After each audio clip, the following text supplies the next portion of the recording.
Ravi colours இன்றைய trending பெண்களுக்கான exclusive கலெக்ஷனுடன் kurtis, palazzo pant, Patiala pant, துப்பட்டாக்கள், ஷேப்வேர்கள், நைட்டிகள், பிராண்டட் உள்ளாடைகளும் கிடைக்கும். ரவி கலர்ஸ், நேரு வீதி, ராஜா தியேட்டர் சிக்னல் அருகில், புதுச்சேரி. வணக்கம். முக்கிய செய்திகள். திருப்பரங்குன்றம் தீபமேற்றும் விவகாரத்தில் மக்களை திசை திருப்ப முயற்சி. புதுச்சேரி காங்கிரஸ் மாநில தலைவர் வைத்திலிங்கம் எம்பி பரபரப்பு பேட்டி. முதலமைச்சர் ரங்கசாமி ஆட்சி குறித்து செல்போனில் கருத்து கேட்பு. குழப்பத்தில் என்ஆர் காங்கிரஸ் கட்சியினர். போலி மருந்து தொழிற்சாலை விவகாரத்திற்கு முதலமைச்சரே பொறுப்பு. ஜனவரி 5ஆம் தேதி சட்டமன்றத்தை முற்றுகையிடப் போவதாக மார்க்சிஸ்ட் கம்யூனிஸ்ட் கட்சி அறிவிப்பு. புதுச்சேரியில் சேதமடைந்த சாலைகளை உடனடியாக சீரமைக்க வலியுறுத்தல். அனைத்திந்திய இளைஞர் பெருமன்றத்தினர் நூதன போராட்டம். இனி விரிவான செய்திகள். திருப்பரங்குன்றம் தீபம் விவகாரத்தில் தன் மீது பொய் புகார்களை தெரிவித்து மக்களை திசை திருப்ப முயற்சிப்பதாக காங்கிரஸ் மாநில தலைவர் வைத்திலிங்கம் எம்பி தெரிவித்துள்ளார். புதுச்சேரி மாநில காங்கிரஸ் கட்சித் தலைவர் வைத்திலிங்கம் எம்பி செய்தியாளர்களுக்கு பேட்டியளித்தார். அப்போது அவர் மத்திய அரசு கிராமப்புற வேலைவாய்ப்பு திட்டத்தை ஸ்ரீராம்ஜி என பெயர் மாற்றியுள்ளதாக புகார் தெரிவித்துள்ளார். மேலும் மத்திய அரசு மாநில அரசுக்கான நிதிகளை காலத்தோடு வழங்காமல் வஞ்சிப்பதாகவும் புகார் தெரிவித்துள்ளார். தொடர்ந்து பேசிய அவர் முருகர் கடவுளை தான் வணங்கி வருவதாகவும் திருப்பரங்குன்றம் தீப விவகாரத்தில் தன் மீது பொய் புகார் தெரிவித்து மக்களை குழப்பி திசை திருப்ப முயற்சிப்பதாக அவர் குற்றம் சாட்டினார். இவ்விவகாரத்தில் மக்கள் உண்மை நிலையை அறிந்து கொள்ள வேண்டும் என்று கூறிய வைத்திலிங்கம் எம்பி இதுகுறித்து கூறுகையில், பழனியில இருக்கக்கூடிய முருகனை வழிபாடு செய்வர். திருப்பரங்குன்றத்தில் இருக்கக்கூடிய முருகனுக்கு என்னுடைய வழிபாட்டு முறையில நான் செய்து கொண்டிருக்கிறேன். இப்படி மலையிலே குன்றத்தில் இருக்கக்கூடிய குமரனுக்கு என்னுடைய முழுமையான வழிபாட்டினை செலுத்திக் கொண்டிருக்கிறேன். இங்க என்னன்னு கேட்டா, நான் ஏதோ தவறான கையெழுத்து போட்டுட்டேன் அப்படின்னு சொல்றாங்க. ஒன்னே ஒண்ணு சொல்றேன், இவங்க கேட்கிற இடம் முருகன் இருக்கக்கூடிய மலை மீது இல்ல, குமரன் இருக்கக்கூடிய மலை மீது இல்ல, குன்றின் மீது இல்ல. அந்த இடத்துல இருக்கக்கூடிய நெல்லித்தோப்பு என்று சொல்லக்கூடிய பகுதியில் இருக்கக்கூடிய அந்த விநாயகர் சன்னதிக்கு பக்கத்துலதான் முருகனுக்கு நாம விளக்கேற்றிட்டு இருக்கோம். ஆனா இவங்க என்ன பண்றாங்க, 3வது மலையில இருக்கக்கூடிய ஒரு இடத்துல போய் விளக்கு ஏற்றணும்ன்றாங்க. ஏன் முருகனுடைய நேராக இருக்கக்கூடிய மலையில, நெல்லித்தோப்பு பகுதியில் இருக்கக்கூடிய மலையில ஏன் இவங்க ஏத்தல, ஏன் ஏத்த மாட்டுறாங்க? இதுக்கு காரணம் என்னன்னு கேட்டீங்கன்னா, வேணும்னே அந்த பாரதிய ஜனதா கட்சி ஒரு குழப்பத்தை உண்டாக்கணும்னு நினைக்கிறாங்க. நீங்களெல்லாம் நான் நல்லா பார்த்திருக்கலாம், தமிழக அரசாங்கம் பல இடங்களிலே பல கும்பாபிஷேகங்களை செய்திருக்கிறாங்க. இதுவரை இல்லாத அளவிற்கு தமிழகத்திலே எல்லா கோயிலுடைய திருப்பணியும் நடந்திருக்கின்றன. அவர்கள் எல்லாம் என்ன செய்து கொண்டிருக்கின்றார்கள் என்று சொன்னால், வேண்டுமென்றே இதை வம்பு வாங்க வேண்டும் என்பதற்காக கொண்டு வந்து வழக்காடி கொண்டிருக்கிறார்கள். இன்னும் குறிப்பா சொல்லணும் பாத்தீங்கன்னா, புதுச்சேரியில ஏன் இதை கொண்டாடுறாங்கன்னு பாத்தீங்கன்னா, அந்த போலி மருந்து ஊழலை மறைக்கிறதுக்குன்னு பாக்குறாங்க, திசை திருப்பணும்னு பாக்குறாங்க, மக்களை ஏமாத்தணும்னு பாக்குறாங்க. அடிச்ச கோடி கோடி கணக்கான மக்களுடைய பணத்தை ஏமாற்றிய அந்த குற்றச்சாட்டை மாற்றுவதற்கு உண்டான நடவடிக்கை எடுத்துக் கொண்டிருக்கிறார். நீங்க என்ன சொன்னாலும் சரி, மக்களுக்கு நல்லா தெரிஞ்சு போச்சு. எந்த கடையிலையும் போய் மருந்து வாங்கறதுக்கு பயப்படுறான், எந்த கடை மருத்துவமனையிலையும் போய் மருந்து வாங்கறதுக்கு பயப்படுறாங்க. அது உண்மையா, சரியான மருந்தா, சரியா இருக்கா அப்படின்னு சொன்னா அந்த மக்களுடைய சந்தேகத்தை இதுவரை இந்த அரசாங்கம் நிவர்த்தி செய்யும்.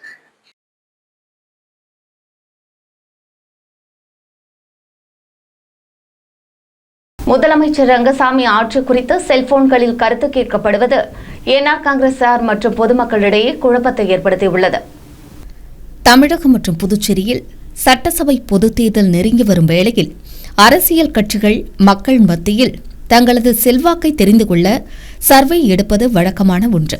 தற்போது செல்போன் அழைப்பு, குறுஞ்செய்தி, வாட்ஸ்அப், ஃபேஸ்புக் உள்ளிட்ட சமூக வலைதளங்களை அவர்கள் அதிகமாக பயன்படுத்துகின்றனர்.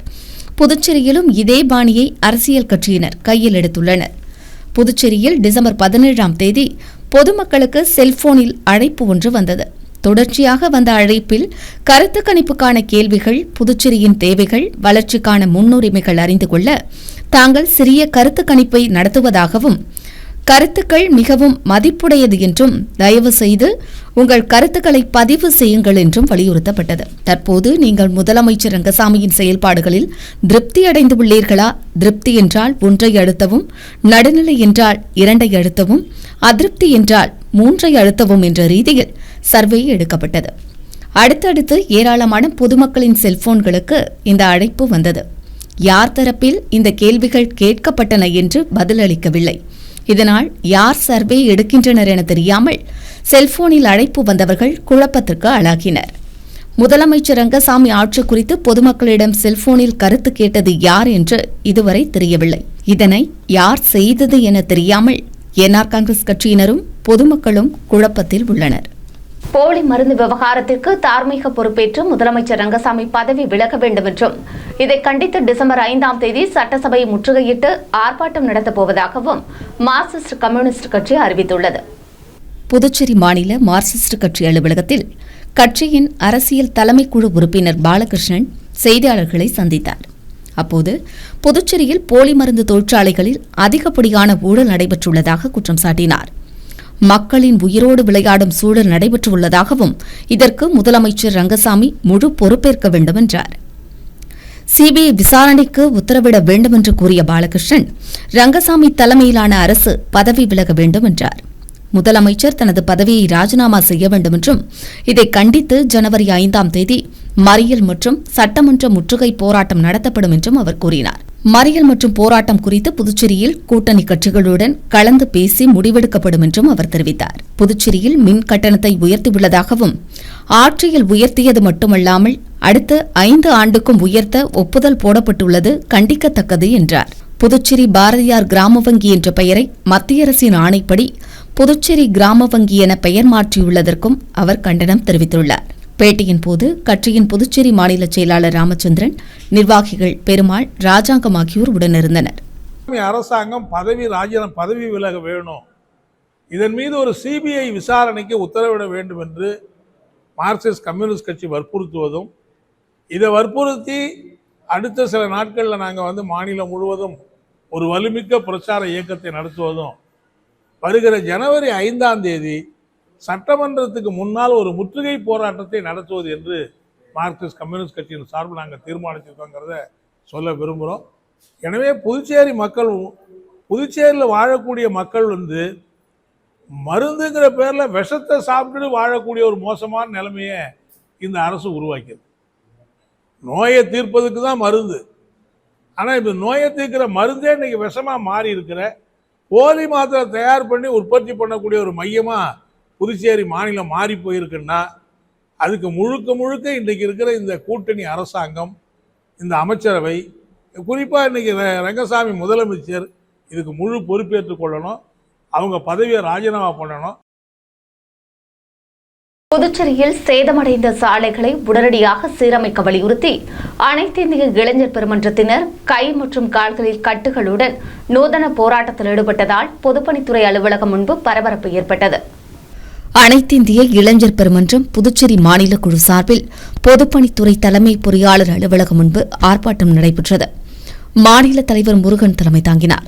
மாநில செயலாளர் எழிலன், மாநில துணைச் செயலாளர் அகல்யா, மாநில துணைத் தலைவர் உமாசங்கரி, மாநில பொருளாளர் எரிக் ராம்போ, இளம்பெண்கள் அமைப்பு மாநில தலைவர் மணிமொழி, அனைத்திந்திய மாணவர் பெருமன்ற மாநில செயலாளர் முரளி, தலைவர் உதயராஜ், மாநில குழு உறுப்பினர்கள் உட்பட இளைஞர் மன்ற நிர்வாகிகள் பலர் பங்கேற்றனர்.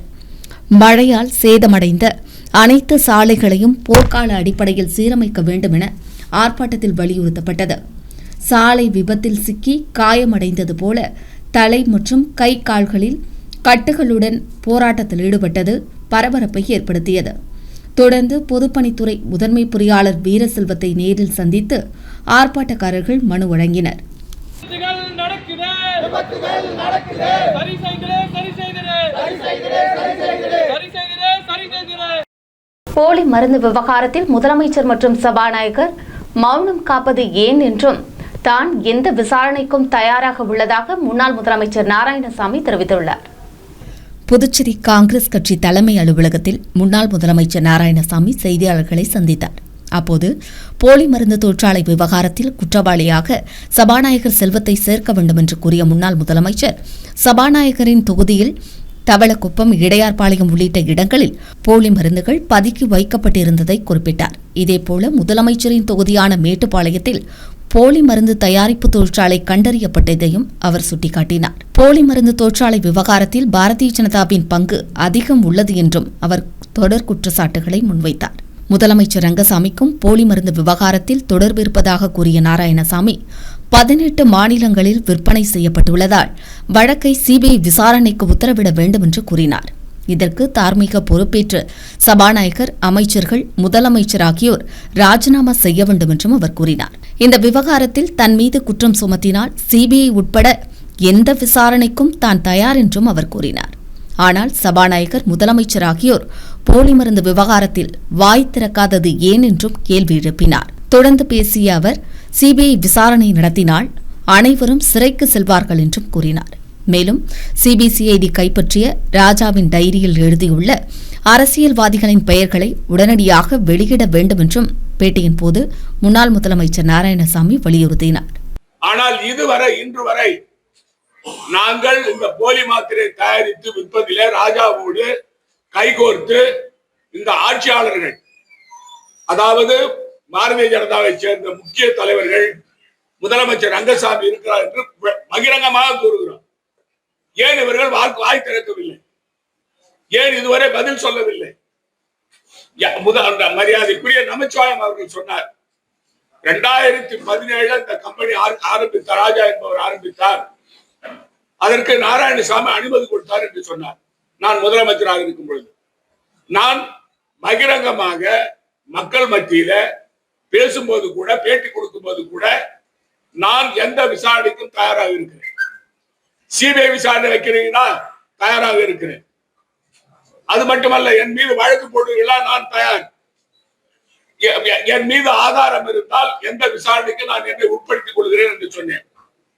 ஆனால் ஏன் இந்த பாரதிய ஜனதா கட்சியை சேர்ந்த அமைச்சர், சபாநாயகர், முதலமைச்சர் ரங்கசாமி அவர்கள் விசாரணைக்கு ஏன் அவர்கள் ஏற்றுக்கொள்வதில்லை? சிபிஐ விசாரணை ஏன் வேண்டாம் என்று கூறுகிறார்கள்? ஏன் அவர்கள் அதை ஏற்றுக்கொள்ளவில்லை? அதிலிருந்து மிக தெளிவாக தெரிகிறது, சிபிஐ விசாரணை என்று வந்தால் இவர்கள் அனைவரும் ஜெயிலுக்கு செல்வார்கள்.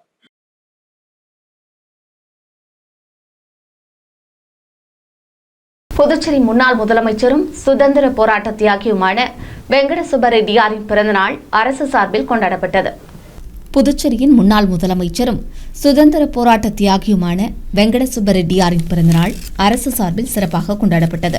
பிறந்தநாளையொட்டி புதுச்சேரி மறைமலையடிகள் சாலையில் உள்ள வெங்கட சுப்பரெட்டியார் சிலைக்கு அமைச்சர் லட்சுமி நாராயணன், சட்டப்பேரவை துணைத் தலைவர் ராஜவேலு, அரசு கொறடா ஏகேடி ஆறுமுகம், சட்டமன்ற உறுப்பினர்கள் சாய் சரவணகுமார், பாஸ்கர் என்கிற தட்சிணாமூர்த்தி, லட்சுமிகாந்தன் ஆகியோர் மாலை அணிவித்தும் மலர் தூவியும் மரியாதை செலுத்தினர். இதேபோல காங்கிரஸ் கட்சி சார்பில் கட்சியின் மாநில தலைவர் வைத்திலிங்கம் எம்பி தலைமையில் முன்னாள் முதலமைச்சர் நாராயணசாமி, முன்னாள் துணை சபாநாயகர் பாலன், முன்னாள் அமைச்சர்கள், முன்னாள் சட்டமன்ற உறுப்பினர்கள் உட்பட காங்கிரஸ் கட்சியினர் பலரும் சிலைக்கு மாலை அணிவித்தும் மலர் தூவியும் மரியாதை செலுத்தினர். பரிசோதனையில் கண்டறியப்பட்ட பழுதான வாக்குப்பதிவு எந்திரங்கள் திருப்பி அனுப்பி வைக்கப்பட்டுள்ளதாகவும், சரியான எந்திரங்களுக்கு முத்திரையிடப்பட்டு காவல்துறை பாதுகாப்போடு வைக்கப்பட்டுள்ளதாக தேர்தல் துறை அதிகாரி தெரிவித்துள்ளார். புதுச்சேரி மாவட்ட தேர்தல் அதிகாரி குலோத்துங்கன் வெளியிட்டுள்ள செய்திக்குறிப்பில், புதுச்சேரி சட்டசபை தேர்தலுக்கு பயன்படுத்தவுள்ள மின்னணு ஓட்டுப்பதிவு எந்திரங்கள், வாக்காளர் சரிபார்ப்பு எந்திரம் முதல்நிலை சரிபார்ப்பு நடத்தப்பட்டதாக தெரிவித்துள்ளார். இதில் மொத்தம் 2844 ஓட்டு எந்திரங்கள், 1558 கட்டுப்பாட்டு எந்திரங்கள், 1766 வாக்காளர் சரிபார்ப்பு எந்திரங்கள் பரிசோதிக்கப்பட்டதாக அவர் தெரிவித்தார். இந்த செயல்முறையில் 179 கட்டுப்பாட்டு கருவிகள், 258 சரிபார்ப்பு எந்திரங்கள் பழுதானது கண்டறியப்பட்டதாகவும், அவை உற்பத்தியாளர் நிறுவனத்திற்கு திருப்பி அனுப்பப்பட்டுள்ளதாகவும் அவர் கூறியுள்ளார். இந்த நடைமுறைகள் அங்கீகரிக்கப்பட்ட தேசிய மாநில அரசியல் கட்சிகளின் பிரதிநிதிகள் முன்னிலையில் வெளிப்படைத்தன்மையாக பரிசோதிக்கப்பட்டதாகவும் அவர் கூறியுள்ளார். சரியான எந்திரங்கள் அனைத்தும் மூடி முத்திரையிட்டு பாதுகாப்பாக வைக்கப்பட்டுள்ளதாகவும் இந்த பாதுகாப்பு அறைக்கு 24 மணி நேரமும் துப்பாக்கி ஏந்திய போலீசார் பாதுகாப்பு போடப்பட்டுள்ளதாகவும் தெரிவித்துள்ளார். சட்டமன்ற தேர்தலை சுதந்திரமாகவும் நேர்மையாகவும் நடத்திட இந்நடவடிக்கைகள் எடுக்கப்பட்டு வருவதாக மாவட்ட ஆட்சியர் குலோத்துங்கன் தெரிவித்துள்ளார். தொடர் மழை காரணமாக ஒத்திவைக்கப்பட்ட மாற்றுத்திறனாளிகள் விழா டிசம்பர் 23ஆம் தேதி நடைபெறும் என சமூக நலத்துறை தெரிவித்துள்ளது. புதுச்சேரி அரசு சமூக நலத்துறை சார்பில் சர்வதேச மாற்றுத்திறனாளர்கள் தின விழா ஆண்டுதோறும் டிசம்பர் மாதம் 3ஆம் தேதி கொண்டாடப்படும். இந்த ஆண்டு தொடர் மழை காரணமாக விழா தள்ளி வைக்கப்பட்டது. இந்த விழா வருகிற 23ஆம் தேதி புதுச்சேரி ஜெயராம் திருமண நிலையத்தில் நடைபெற உள்ளதாக தெரிவிக்கப்பட்டுள்ளது. விழாவில் ஆளுநர் கைலாஷ்நாதன், முதலமைச்சர் ரங்கசாமி, அமைச்சர் தேனி ஜெயக்குமார் உட்பட பலர் பங்கேற்க உள்ளதாகவும் தெரிவிக்கப்பட்டுள்ளது. புதுச்சேரி பிராந்தியத்திற்குட்பட்ட மாற்றுத்திறனாளிகள் அனைவரும் விழாவில் பங்கேற்குமாறு சமூக நலத்துறை துணை இயக்குநர் தெரிவித்துள்ளார். புதுச்சேரியின் முக்கிய சிக்னல்களில் காவல்துறையினரை கூடுதலாக நியமித்து போக்குவரத்தை சீரமைக்க வேண்டுமென முன்னாள் சட்டமன்ற உறுப்பினர் ஓம் சக்தி சேகர் வலியுறுத்தியுள்ளார். முன்னாள் சட்டமன்ற உறுப்பினர் ஓம் சக்தி சேகர் வெளியிட்டுள்ள அறிக்கையில், புதுச்சேரியில் நாள்தோறும் போக்குவரத்து நெரிசலால் பொதுமக்கள் படும் துன்பம் அதிகரித்துக் கொண்டு செல்வதாகவும், சிக்னல்களில் நீண்ட நேரம் காத்திருக்கும் சூழ்நிலை உருவாகியுள்ளதால் அலுவலகங்கள், கல்வி நிறுவனங்கள் மற்றும் அத்தியாவசிய பணிகளுக்கு உரிய நேரத்தில் செல்ல முடியாமல் இன்னல்களுக்கு பொதுமக்கள் ஆளாகியுள்ளதாக குற்றம் சாட்டியுள்ளார். ராஜீவ்காந்தி, இந்திரா காந்தி, கொக்குபார் சிக்னல்களில் கடுமையான போக்குவரத்து நெரிசல் ஏற்பட்டு மக்கள் அவதிக்கு ஆளாவதாகவும், மாலை நேரங்களில் மறைமலையடிகள் சாலையிலிருந்து நெல்லித்தோப்பு சிக்னல் வழியாக இந்திரா காந்தி சிலை செல்லும் பாதையிலும் கடும் போக்குவரத்து நெரிசல் ஏற்படுவதாக தெரிவித்துள்ளார். எனவே முக்கிய இடங்களில் கூடுதலாக காவல்துறையினரை நியமித்து போக்குவரத்தை சீரமைக்க வேண்டும் என்றும் வலியுறுத்தியுள்ளார். முக்கிய பிரமுகர்கள் வரும்போது மட்டும் சிக்னல்களை நிறுத்தி போக்குவரத்தை சரி செய்யும் காவல்துறையினர் பொதுமக்களையும் முக்கிய பிரமுகர்களாக கருத வேண்டுமென அறிக்கையின் மூலம் அவர் வலியுறுத்தியுள்ளார். புதுச்சேரி தொழிலாளர் துறையில் வரும் 22ஆம் தேதி வேலைவாய்ப்பு முகாம் நடைபெற உள்ளதாகவும், அனைத்து துறை பட்டய படிப்பு முடித்தவர்களும் பங்கேற்கலாம் என அறிவுறுத்தப்பட்டுள்ளது. புதுச்சேரி அரசு தொழிலாளர் துறை வேலைவாய்ப்பு அலுவலகம் வெளியிட்டுள்ள செய்திக்குறிப்பில், தொழிலாளர் துறை வேலைவாய்ப்பகம் ரோட்டரி கிளப் இணைந்து வருகிற 22ஆம் தேதி தொழிலாளர் துறை வளாகத்தில் காலை 9:30 மணி முதல் பிற்பகல் 1 மணி வரை வேலைவாய்ப்பு முகாம் நடத்த உள்ளதாக தெரிவிக்கப்பட்டுள்ளது. இதில் பல்வேறு தனியார் நிறுவனங்களில் உள்ள 200க்கும் மேற்பட்ட காலி பணியிடங்கள் நிரப்பப்பட உள்ளதாகவும், மேலாண்மை, பொறியியல், பட்டய படிப்பு, ITI, கலை அறிவியல், கணினி பொறியியல் படித்தவர்கள் மற்றும் எந்த துறையிலும் பட்டய படிப்பு படித்தவர்களும் முகாமில் பங்கேற்கலாம் என தெரிவிக்கப்பட்டுள்ளது. தற்குறிப்பு, கல்வி சான்றிதழ்களுடன் இதில் பங்கேற்க வேண்டும் என்றும் அறிவுறுத்தப்பட்டுள்ளது.